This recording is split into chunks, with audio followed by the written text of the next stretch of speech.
जय हिंद दोस्तों, आशा करते हैं आप बिल्कुल स्वस्थ होंगे। तो आज की कहानी बहुत ही मोटिवेशनल होने वाली है। एक शिष्य एक आश्रम में गुरुजी के पास शिक्षा ग्रहण किया करते थे। तो गुरुजी ने उनसे कहा कि बेटा, आप जो भिक्षा बराबर वाले जो गांव है उससे भिक्षा मांग करके ले आओ। शिष्य बीच रास्ते में नदी पड़ती थी, नदी को पार करके जैसे भिक्षा लेने के लिए जा रहा था तो उसने एक लड़के को पेड़ के पीछे छुप करके देखा कि वो लड़का छुप के कहीं देख रहा है।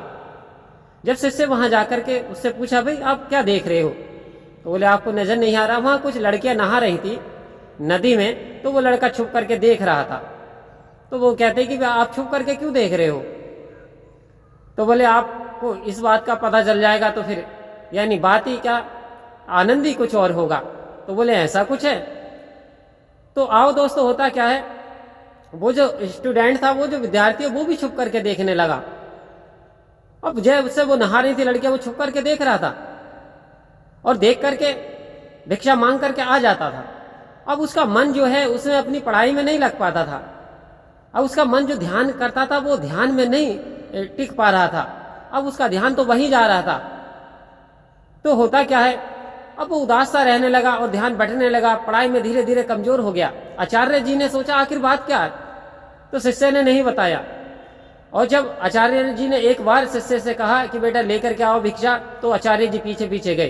तो देखते क्या है, दो लड़के, एक शिष्य और एक और लड़का देख रहे हैं लड़कियों को नहाता हुआ। और जैसे ही गुरुजी ने कहा, बेटा क्या कर रहे हो, तो वो लड़का कब कब आगे एक तो भाग गया और इस शिष्य वहीं घबरा के खड़ा हो गया और कहने लगा, आचार्य जी मेरी गलती माफ कर देना।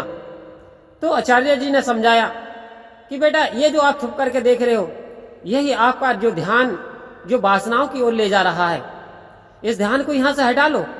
आपको इस चीज की आवश्यकता नहीं है।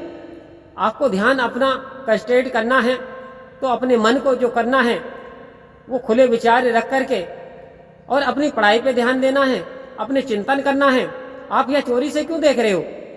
आप तो जैसे आए थे ऐसे ही निकले हुए चले जाते। तो होता क्या है, जब हम अपने अंदर किसी की गलत इमेज बना लेते हैं, जब हम भय की भावना पैदा कर लेते हैं, तो हमारा ध्यान वासनाओं की ओर चला जाता है और हम रास्ते से भटक जाते हैं। तो हमें करना क्या है, अपने मन को एकाग्र करना है, अपने पूरी तरीके से अपने कंसेप्ट पे ध्यान देना है और बड़ी तल्लीनता के साथ करना है। तो वास्तव में क्या है, हमारा मन एकाग्र हो जाएगा और वासनाओं से हटता चला जाएगा। क्योंकि कहते हैं कि वासनाओं को रोका नहीं जा सकता, लेकिन वासनाओं को कंट्रोल किया जा सकता है।